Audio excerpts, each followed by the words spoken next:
Hey guys, I'm Alex. Thanks for clicking and welcome to this advanced grammar lesson on the subjunctive. Now, this is a formal structure that we often use to emphasize urgency or importance. And the subjunctive is a part of grammar that we use after certain verbs or with certain verbs. So I have a list of verbs at the bottom of the board here. We have advise, ask, command, demand, desire, insist, propose, recommend, request, suggest, and urge. And these verbs, when you use them to talk about urgency or importance, how something needs to be done or you suggest something, they are followed with a certain structure. And this structure is demonstrated on the board for you guys. And again, this is commonly used for advice. So, for example, she suggested that I leave early. Okay, so the subjunctive needs two things. First, you need the subject, right? The person who mentioned whatever it is that the information is.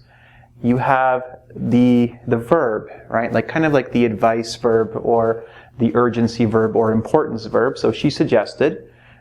We have that. Now that is optional, so I put it in brackets. You can use it or you can not use it. It's your decision. Then you have the person who received the message of importance or urgency. Then, this is very important, you have the verb, which is always in the simple form, even in the third person. Okay? Now, at first, it might be a little weird. It sounds a little strange, but grammatically, this is absolutely correct. So let's read the sentences and talk about them individually. So she suggested, right, in the past, she suggested that I leave early. Okay? So here you have, again, she suggested to me. So she suggested that I leave early. And again, simple verb, right? I recommend that you study hard. The same construction. I recommend to you, right, that you study hard.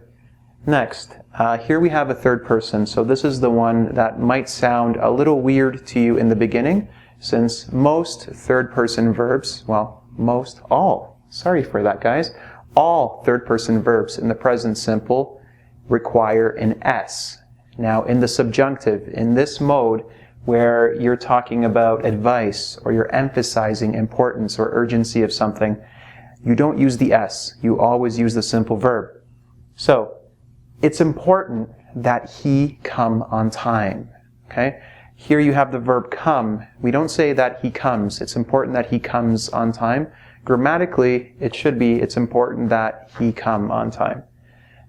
Next, finally, we have a negative. If you want to make the subjunctive negative, you just add the word not before the verb. So I propose that we not go there. Not, I propose that we don't go there. Okay? Now, as you noticed, this might sound very formal, right? It is a little formal, and honestly, there are people who do say, I propose that we don't go there. It's accepted in speech. It's accepted in spoken English.